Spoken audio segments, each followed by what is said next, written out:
नमस्कार मित्रांनो, जी के मराठी चॅनलमध्ये आपले स्वागत आहे. चला तर आपण आज 7 जानेवारी 2026 रोजीचे जेवढेही काही महत्त्वाचे चालू घडामोडीचे प्रश्न बनणार आहेत, ते आपण आज पाहणार आहोत. व्हिडिओ शेवटपर्यंत नक्की पहा. तर लाईक, सबस्क्राईब आणि कमेंट करायला विसरू नका.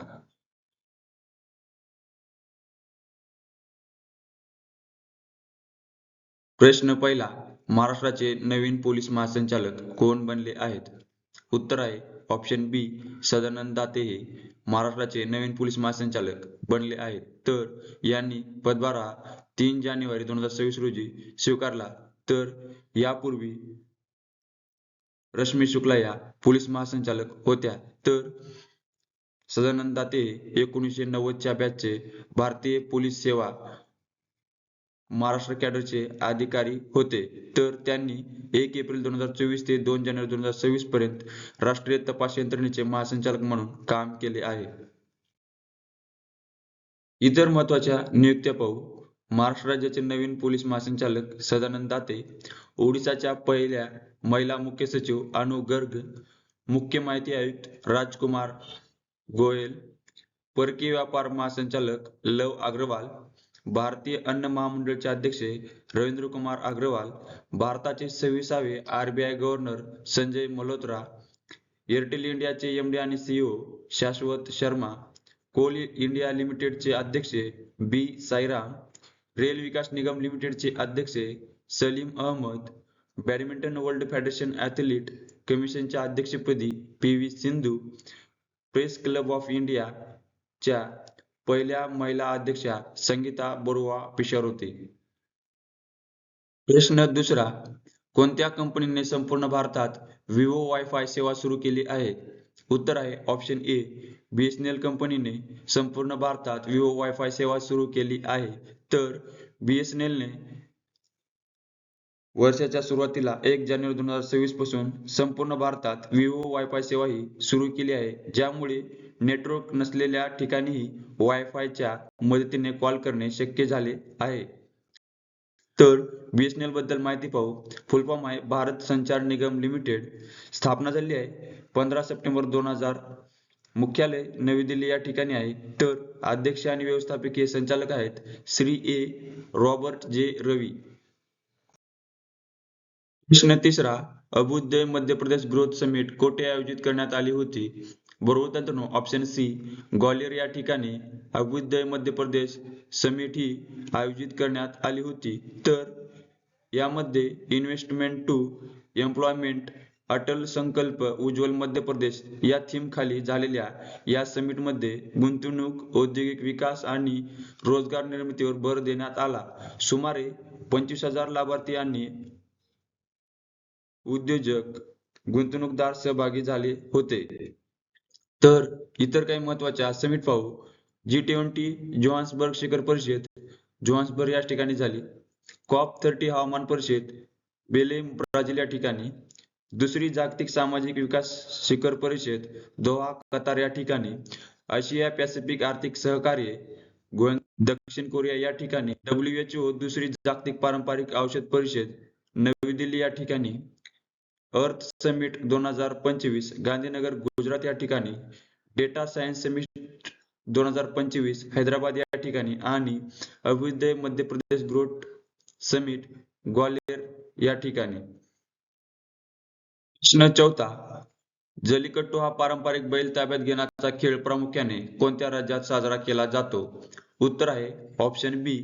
तमिळनाडू या राज्यामध्ये जल्लीकट्टू हा पारंपरिक बैल ताब्यात घेण्याचा खेळ हा साजरा केला जातो.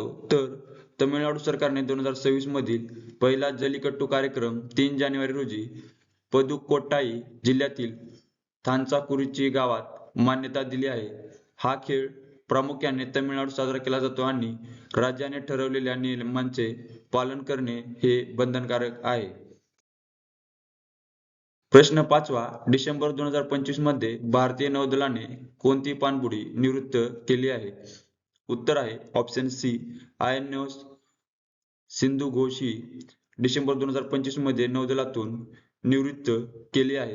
तर डिसेंबर 2025 मध्ये भारतीय नौदलाने INS सिंधू घोष ही पाणबुडी तिच्या 40 वर्षाच्या गौरवशाली सेवेनंतर 19 डिसेंबर 2025 रोजी निवृत्त केली, जी तिच्या श्रेणीतील प्रमुख पाणबुडी होती आणि मुंबई नौदल डॉकयार्डमध्ये निवृत्त सोहळा पार पडला. प्रश्न 6वा.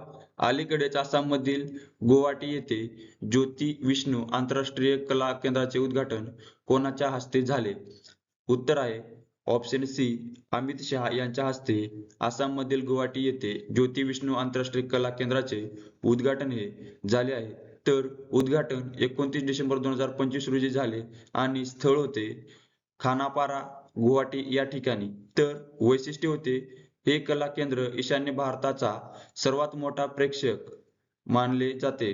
या प्रेक्षकांची आसन क्षमता 5000 इतकी आहे. तर या प्रकल्पाची एकूण किंमत सुमारे 291 कोटी रुपये आहे. हे केंद्र आसामचे सांस्कृतिक दिग्गज ज्योती प्रसाद अग्रवाल आणि विष्णुप्रसाद राभा यांच्या स्मरणार्थ उभारण्यात आले आहे. प्रश्न 7वा.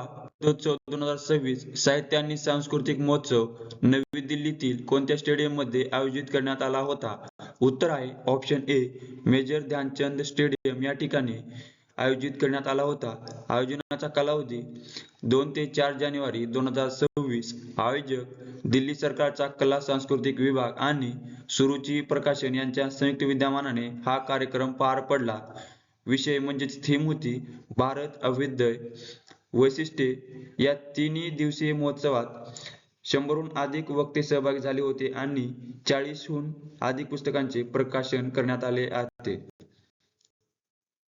प्रश्न 8वा. हुरून इंडिया रिच लिस्ट 2025 मध्ये जगातील सर्वात श्रीमंत भारतीय वंशाचे व्यावसायिक व व्यवस्थापक कोण बनले आहेत? तर बरोबर ऑप्शन डी जयश्री उल्लाल या हुरून इंडिया रिच लिस्ट 2025 चे जगातील सर्वात श्रीमंत भारतीय वंशाचे व्यावसायिक व व्यवस्थापक बनले आहेत. त्या ॲरिस्टा नेटवर्क्स या क्लाउड नेटवर्किंग कंपनीच्या अध्यक्ष आणि सीईओ आहेत. तर त्यांची एकूण संपत्ती आहे 50,170 कोटी इतकी. तसेच हुरून इंडिया रिच लिस्ट 2025 भारतातील सर्वात श्रीमंत व्यक्ती आहेत मुकेश अंबानी व दुसऱ्या स्थानावर गौतम अदानी.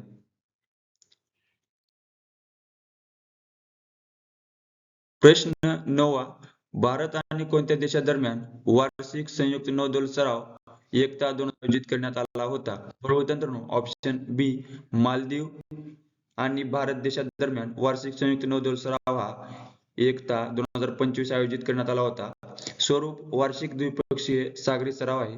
उद्देश आहे दोन्ही देशांच्या नौदलांमधील कार्यक्षमता आणि ऑपरेशनल समन्वय सुधारणे, विशेषतः ड्रायव्हिंग विशेष दल आणि ॲसिमेट्रिक वॉरफेअर यांसारख्या क्षेत्रांमध्ये.